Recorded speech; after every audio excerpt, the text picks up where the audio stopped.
কেউ যদি তোর কাছে 10 টাকা চায় তারে তুই 50 টাকা দেস, এই টাকাটা চাবার গেলে তোর সাথে ঝগড়াঝাটি মারামারি হয়, ঠিক না বেঠিক? রাগ করলি? ফেসবুক স্ক্রল করলে এখন এই ডায়লগে রমরমা। মিম, ভিডিও, ট্রল কিংবা বন্ধুদের আড্ডা সব জায়গাতেই চলছে রাগ করলা।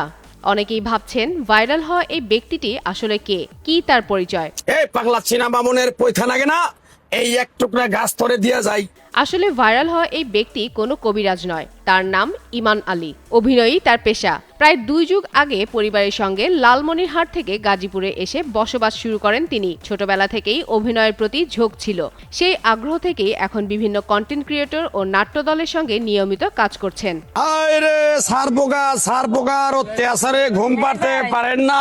সম্প্রতি একটি ফেসবুক ও ইউটিউব কন্টেন্টে কবিরাজের চরিত্রে অভিনয় করেন ইমান আলী। ভিডিওতে দেখা যায় রাস্তার পাশে মানুষের হাত দেখে ভবিষ্যৎ বলছেন তিনি, আর কথার মাঝে মধ্যেই বলছেন রাগ করলা, কথাটা ঠিক না বেঠিক। তার কথা বলার ধরন, আত্মবিশ্বাস আর মজার অভিব্যক্তি মুহূর্তেই দর্শকদের নজর কাড়ে। এরপর আর থামেনি ট্রেন্ড। মামা তোমার নামটা কি? বিপ্লব। মিথ্যা কথা কবা না।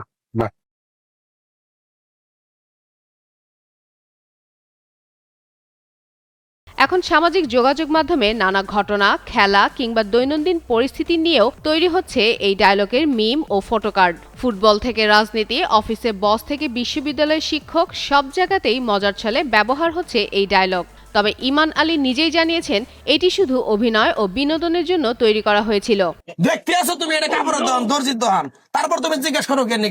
অভিনয়ের মাধ্যমে সারা দেশের মানুষের কাছে পরিচিত হওয়ার ইচ্ছা ছিল ইমান আলীর, আর সেই ইচ্ছাই যেন পূরণ হয়েছে। তিনি বলেন, আমি পেশাদার কোনো কবিরাজ নই। অভিনয়ের মাধ্যমে আমি পেশাটাকে ফুটিয়ে তুলেছি। হয়তো অনেকেই সত্যি সত্যি আমাকে কবিরাজ ভেবে ভুল করেছে। ভাইরাল হওয়া ভিডিওটি অভিনয় ছিল। ভিডিওটি শুধুমাত্র বিনোদনের উদ্দেশ্যেই তৈরি করা হয়েছিল। তিনি আরও বলেন, আমি যতদিন বেঁচে থাকব মানুষকে বিনোদন দেওয়ার চেষ্টা করব।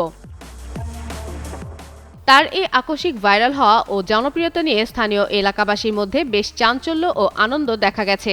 প্রতিবেশীরা জানান, ইমান আলী দীর্ঘদিন ধরেই এলাকায় অভিনয়ের সাথে জড়িত। তবে এই একটি ডায়লগই তাকে দেশ জুড়ে পরিচিতি এনে দিয়েছে। যে কয় আইলো তার পিছেই যাও, গেলে পরে তোমার ক্ষতি হয়। ফাতেমা ফাতেহ জান, যুগান্তর নিউজ।